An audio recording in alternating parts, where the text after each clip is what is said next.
Again, it happened so fast, but it looked like every punch that I saw was actually a stab.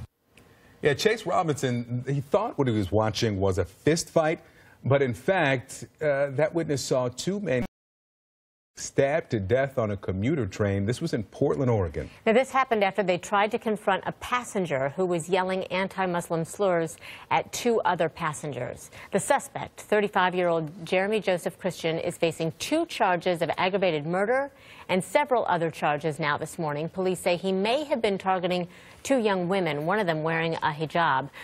And that's when several people tried to intervene, and that's when they were stabbed. Now, 1 man died at the scene. The other died at the hospital. A 3rd man was also stabbed after he tried to help. He is expected to survive, but the suspect was caught after he left the train and yelled at officers to shoot him. Police say they are considering his remarks to be hate speech. Ibrahim Hooper is with us now.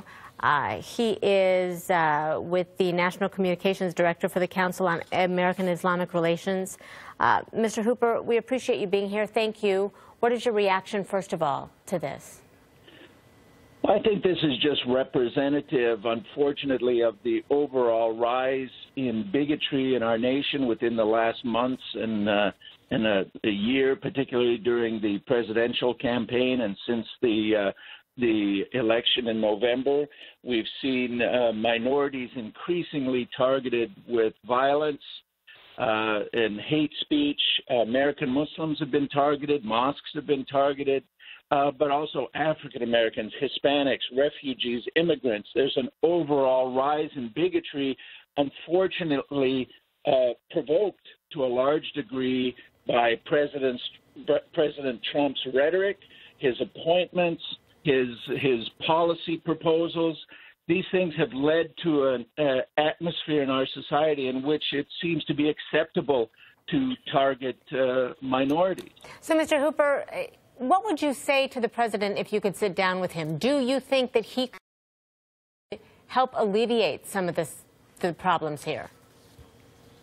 Yes, he needs to speak out directly and forcefully against this rising tide of bigotry.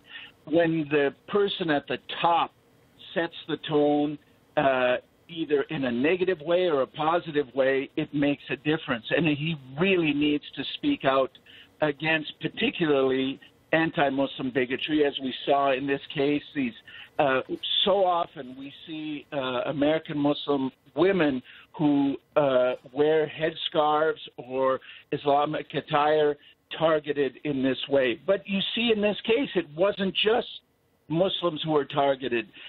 This person was apparently ranting about different groups as well. So it's really representative of the phenomenon we're seeing, where all minority groups are being targeted, and particularly American Muslims at this time when the president and his administration is really focusing on Islam and Muslims. Ibrahim Hooper with the Council on American-Islamic Relations, thank you for sharing your perspective with us this morning. We appreciate it.